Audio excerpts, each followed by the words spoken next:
નર્મદા જિલ્લાના નાંદોદ તાલુકાના ઢોલાર ગામે આયોજિત કાર્યક્રમમાં ભરૂચના સાંસદ મનસુખ વસાવાએ ફરી એકવાર પોતાના આકરા તેવર બતાવ્યા। તેમણે ભ્રષ્ટાચાર, યુવાનોમાં વધતા દારૂના દૂષણ અને વિપક્ષની રાજનીતિને લઈને કેટલાક ચોંકાવનારા અને મોટા નિવેદનો આપ્યા છે, જે હાલ રાજકીય ગલિયારાઓમાં ભારે ચર્ચાનો વિષય બન્યા છે।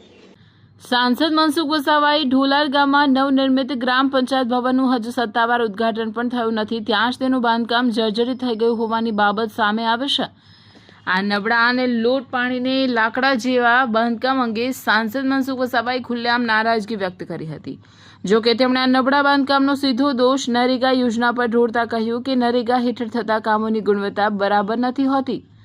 સોશિયલ મીડિયા પર ભારતીય જનતા પાર્ટી સરકારની કામગીરી અને વિકાસ કાર્યો પર સવાલ ઉઠાવતા વિરોધ પક્ષના નેતાઓને પણ સાંસદે આડે હાથ લીધા હતા। તેમણે વિપક્ષી નેતાઓ પર નિશાન સાધતા આકરા શબ્દોમાં કહ્યું કે જે લોકો સોશિયલ મીડિયા પર બેસીને સરકારની ટીકાઓ કરે છે તેમને વાસ્તવિકતાની કોઈ ખબર નથી। આવા નેતાઓને રાજકારણનો ર પણ ખબર નથી અને તેઓ માત્ર વાતો જ કરી રહ્યા છે। પોતાની જ સરકારની યોજનાઓ કે વ્યવસ્થા સામે પણ અવાજ ઉઠાવવા માટે જાણીતા મનસુખ વસાવાનું આ નિવેદન નર્મદા અને ભરૂચ જિલ્લાના રાજકારણમાં ગરમાવો લાવી દીધો છે।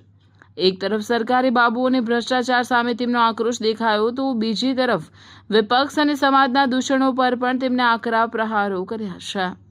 ક્યાં પંચાયત ક્યાંથી બને છે, કેટલી ગ્રાન્ટ છે, એ બધું જ ખબર છે। આ પંચાયત નરેગાની ગ્રાન્ટમાંથી મંજૂર થયું છે અને નરેગાની એટલે બહુ ઓછી ગ્રાન્ટ આવે, લગભગ 14 લાખ હશે। કેમ 14 લાખ? ખરેખર 20-25 લાખ આ પંચાયત ઘર હોવું જોઈએ, એના બદલે 14 લાખ અને રોજગારી આપવા માટેની આ યોજના છે।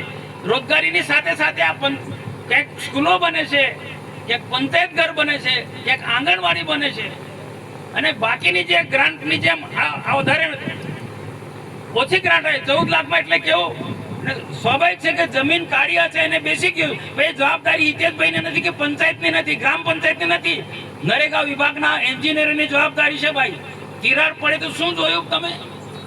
એ તાલુકાના લોકોની જવાબદારી છે। જે તે સમયે તાલુકામાં બેઠેલા લોકોએ જોવું જોઈતું હતું, ભલે કોઈ બી હોય, જોવું તો જોઈએ ને। અહીંયા આજે આ પ્રશ્ન ઘણા વખતથી બધાને ખબર હતી, પણ મારી સભા ગોઠવાયા પછી ગઈકાલથી સોશિયલ મીડિયામાં કે કેમ કરીને હિતેશભાઈનું અને અમારું કઈ રીતના અમને ખોટા પાડવા માટે કે મનસુખભાઈ આનું ઉદ્ઘાટન કરવા માંગે, અલા તો મને તો ખબર બી નથી। એટલું ખબર હતી કે પંચાયત ઘર બરોબર નહોતું બન્યું, પણ પંચાયત ઘર તો સરકારની બીજી પણ ગ્રાન્ટમાંથી અમે બનાવીશું। અમે હિતેશભાઈ કહેશે તો અદ્યતન પ્રકારનું આ ગામમાં લાઇબ્રેરી બનાવીશું અને પંચાયત ઘર પણ બનાવીશું। અમે આ નરેગામાંથી કોઈકનો કોઈ કારણસર આપણી અપેક્ષા મુજબ નથી બન્યું, હું માનું છું, ને મનરેગામાંથી કઈ એટલું સારું નહીં બને।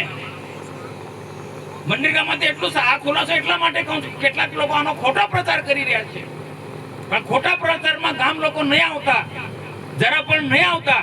હિતેશભાઈ અમારા ભારતીય જનતા પાર્ટીમાં જૂના કાર્યકર્તા છે અને પૂરી ખંતથી કામ કરે છે અને એને ખોટી રીતના જે બદનામ કરવામાં આવે એના લોકોને આપણે જવાબ આપવો પડે। ગામના લોકો કાળજી રાખજો ભાઈ, અમે તમારી સાથે છે।